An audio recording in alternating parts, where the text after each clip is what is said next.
ಇದು ಬಹಳ ಭಾರಿ ಅದ ಸಂಸಾರದ ಪಕ್ಷ. ವ್ಯಾಮೋಹ.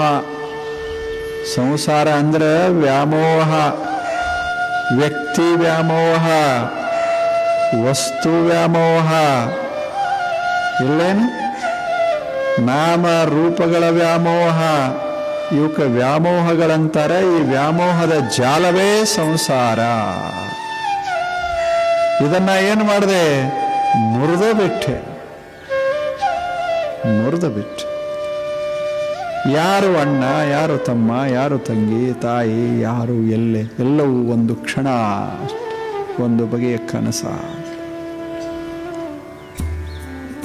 ಏನೋ ಒಂದಿಷ್ಟು ಬದುಕಿನಲ್ಲಿ ಅಷ್ಟು ಇಷ್ಟು ಸಂಬಂಧಗಳು ಇವೇ ಖಾಯಂ ಅಂತ ಅನ್ನೋದನ್ನು ಬಿಟ್ಟು ಬಿಟ್ಟೆ, ಮುರಿದೇ ಬಿಟ್ಟೆ ಅಂತ. ಎಲ್ಲಿ ಖಾಯಂ? ನಮ್ಮ ಶರೀರವೇ ನಮಗೂಡ ಖಾಯಂ ಇರುವುದಿಲ್ಲ. ಆದ ಬಳಿಕ ಇನ್ನೊಬ್ರು ಖಾಯಂ ನಮಗ ಹೊಂದ್ಕೊಂಡಿರ್ತಾರಂತ ಎಲ್ಲದ?